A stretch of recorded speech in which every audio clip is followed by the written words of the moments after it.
If nobody can afford a home, who's going to buy them? This might be your life story, so listen very closely. You are not in a position to buy a home, and renting is already a bit of a stretch. Even if you somehow manage to scrape together some cash for a deposit and tie yourself to a mortgage, the reality is that you'd probably end up with a property that's hard to maintain, not in the best location, and not of great quality. Chances are, you'd end up regretting the purchase. Since high school, you've had this feeling that you'd be less financially well off than your parents, and all the things that seem so easy for them are likely to be quite a challenge for you. In a way, you're not really disappointed because you never really thought things would be any different. If this sounds like you, then you are probably part of the generation that can't afford to buy a house for yourself. The question now is, if no one can afford the houses, who are the people buying it? Before we get into that, make sure you have liked this video and also that you are subscribed to this channel. Being able to save a 20% down payment is almost unimaginable. Yeah, rent gets raised, 1,000% with no notice. And for most of the last century, owning a home has been the go-to way for regular people to increase their wealth, and it's been a big deal for the government's housing plans. But over the past 70 years, houses have been getting more expensive while people's paychecks haven't.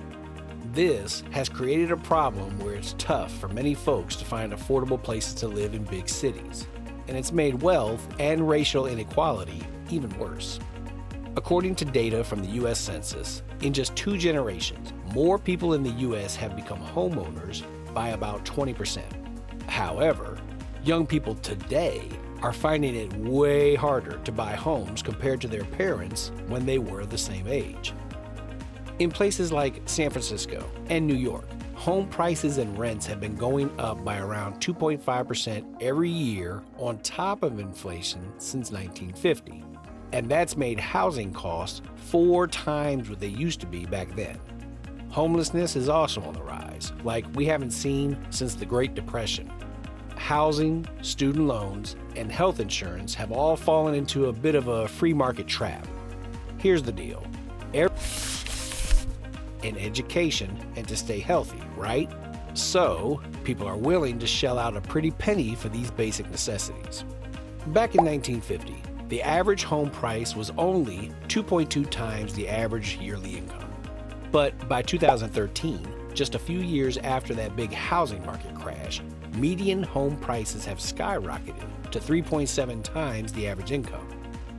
The current housing mess we're facing has its roots in the aftermath of that big housing market crash in 2008. It's a mix of factors. The idea that buying a bigger house would make you rich, which banks and the media promoted, the Federal Reserve injecting money into the economy, poorly constructed new houses, and housing seen as a money-making venture. Then the pandemic came along and made things even crazier. One significant issue was people staying put. Lockdowns kept everyone at home, and many got nervous about going out. Families, with some cash, stuck in cramped city apartments wanted to escape, hoping they could work from anywhere, although that's not always guaranteed. Even in places like New England, well-off individuals swooped in and bought properties that regular folks couldn't afford anymore. On the flip side, some homeowners didn't want to sell their houses because it meant dealing with risky public spaces to find a new place. With fewer houses on the market and more people looking to buy, prices shot up. No one can truly afford a proper home right now because new constructions have been historically expensive. You may have heard about lumber tripling in price, but wood is only one commodity important to construction. Others didn't rise to the same degree, but still saw significant increases. Gypsum wallboard, cement, copper, and PVC plumbing pipe, and more all made it far more expensive to build something. These just sound like boring old household materials to you, right? You might be wondering how all this translates to you not being able to own a house. Well, just hang on a bit. For those of you under 35, which should be about half of the crowd, approximately 38.1% have managed to snag their own home. And out of this group, about 15.9% are mortgage-free. In simpler terms, only a mere 0.57% of millennials own their homes outright. As for the people between the ages of 35 and 64, a solid 69.2% own their homes, and an impressive 41% of them don't have any regrets about their purchase.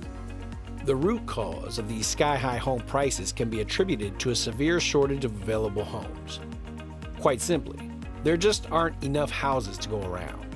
Back in the day, between 1968 and 1990, we were seeing an annual increase in housing stock of around 1.7%. By 2000, that number had dwindled to 1% per year, and today, it's barely crawling along at 0.7%.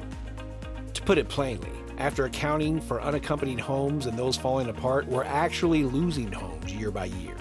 In essence, there are fewer homes available over time, and they are getting more and more expensive as time goes on. We all know that the demand for homes keeps on rising, so what's causing this supply slump? Well, the obvious culprits include a lack of investment and the high cost of mortgages, which makes it hard for serious buyers to secure a loan. These factors do play a part, but the primary reason for the shortage is the ever-persistent zoning restrictions.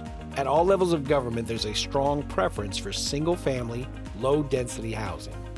However, due to various constraints like environmental factors and political considerations, it's not exactly feasible to meet the demand for this type of housing. So why do governments stick to these zoning rules when they know they won't meet the demand? Isn't it the government's duty to take care of its people?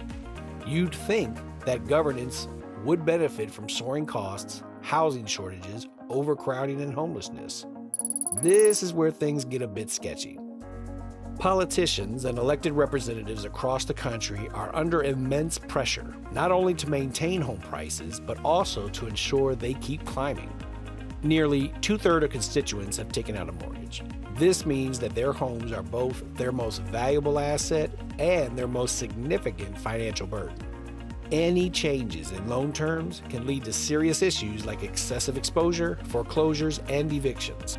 To avoid these problems, the Federal Reserve strives to keep interest rates as low as possible, but this also impacts savers by offering meager returns, pushing them towards spending or investing in the stock market, which in turn boosts the overall economy. If it wasn't such a serious issue, the housing market would be pretty darn ridiculous. It's like something a not-so-great architect student came up with, all full of energy and big dreams, but not quite in touch with reality. The whole system seems like a badly thought-out, super unfair mess. It's kind of surprising that people in the USA haven't at least thought about making some noise and shaking things up when it comes to the financial and political systems surrounding the housing market.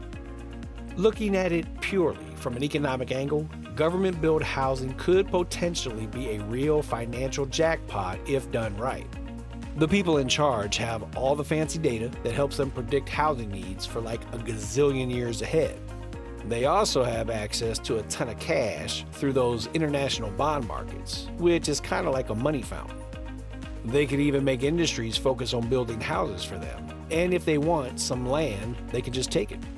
The US doesn't seem keen on doing this, and it's got one of the lowest levels of social housing in the OECD.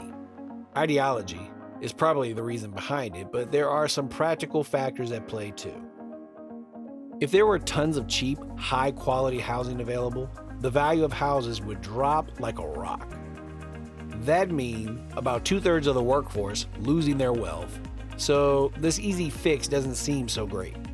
It's really tough to figure out how to change the whole situation with those overpriced family homes and the never-ending shortage they cause. This issue goes way back, as private property is at the heart of the American way. To fix the housing mess would mean addressing some of the stickiest parts of the U.S. history and how the nation came to be. It's very unlikely that anyone can solve that problem with just the snap of their fingers. With that, we have come to the end of this video. If you enjoyed this content, please like and subscribe for more. Where money matters, we'll see you on the next one.